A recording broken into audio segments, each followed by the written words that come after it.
आप देख रहे हैं NS9 न्यूज, खबरों से पहले आप तक।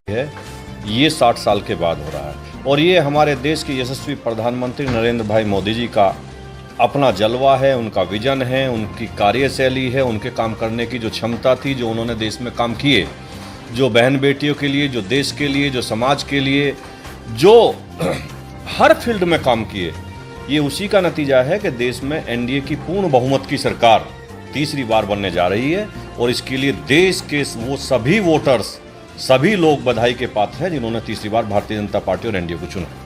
तो समाजवादी पार्टी ने बहुत टेंट किया है, वो थोड़ा सा रहा है समाजवादी पार्टी का, वो कहाँ हम लोगों की कमी रही है, हम लोग उनके पार्टी उन कमियों को तलाशेगी और उन्हें तलाश कर उनमें सुधार करेगी।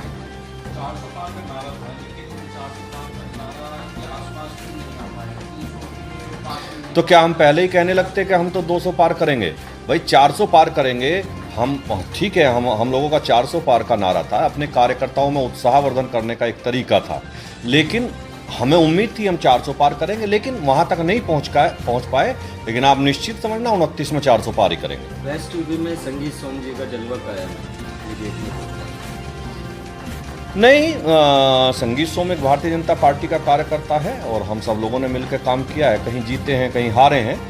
जहां हारे हैं उस पर समीक्षा होनी चाहिए, क्यों हारे हैं, क्या कारण रहा है, वहाँ किसकी कमी है, पार्टी की कमी है, कैंडिडेट की कमी है या हम लोगों की कमी है। जिसकी भी कमी है वो देखा जाए।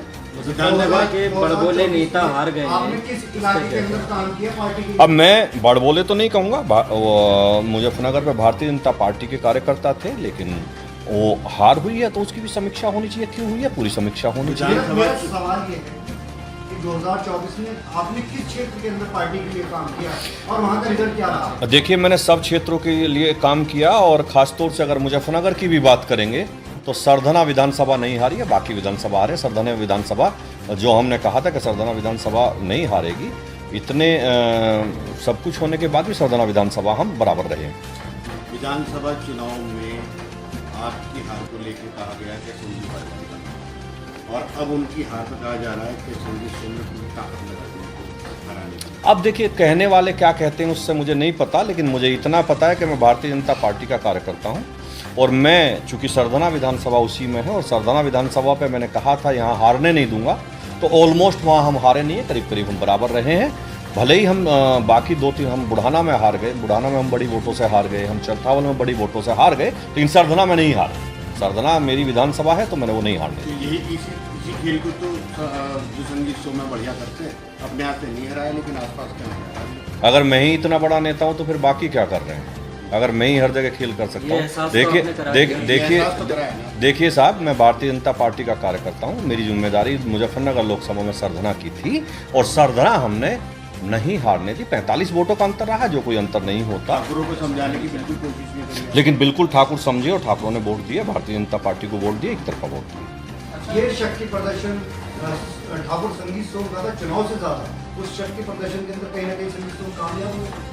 नहीं, मैं कोई शक्ति प्रदर्शन कभी नहीं दिखाता, ना कोई शक्ति प्रदर्शन था। शक्ति प्रदर्शन हम पार्टी के लिए दिखाते हैं कि पार्टी का फायदा कैसे हो, और पार्टी का फायदा करना ही हम सब लोगों का काम है। भारतीय जनता पार्टी की सरकार बने, 2027 में चुनाव आ रहा है, 2027 में फिर से भारतीय जनता पार्टी की उत्तर प्रदेश में सरकार बने।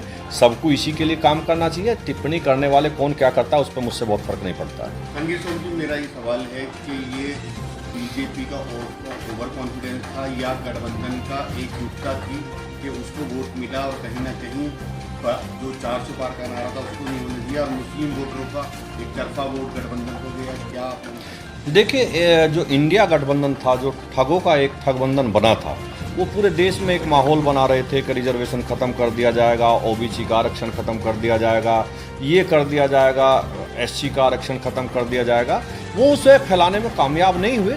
कुछ हद तक उन्होंने कुछ हमारे भाई बहन थोड़ा सा बिचल गए, जिससे थोड़ा फर्क पड़ा है। हालांकि वो ये सब में सफल नहीं हो पाए। भारतीय जनता पार्टी ना किसी आरक्षण को खत्म करने जा रही है, ना आरक्षण को कोई छेड़ने जा रहा है। आरक्षण परंपरागत जिस तरीके से चलता आ रहा है उसी तरीके से चलेगा। आपका क्या सुझाव है कि बीजेपी के पास मंथन करने की क्या जरूरत है? देखिए हम लोगों को मंथन करने की जरूरत है। अपने कार्यकर्ता जो थोड़े से निष्क्रिय रहे उन्हें किस तरीके से वो सक्रिय हो, उसकी बहुत बड़ी आवश्यकता है कि कार्यकर्ता मजबूती से लगे।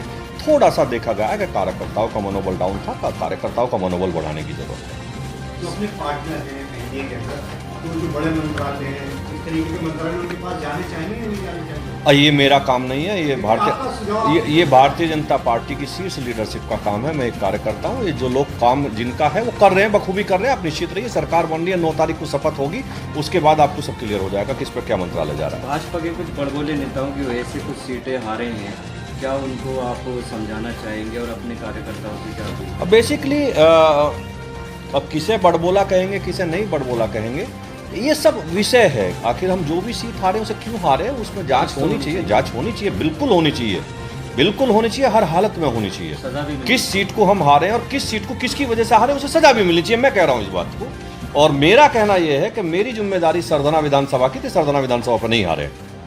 फैजाबाद आ गए। अब देखते क्यों हारे, उसका भी समीक्षा हो।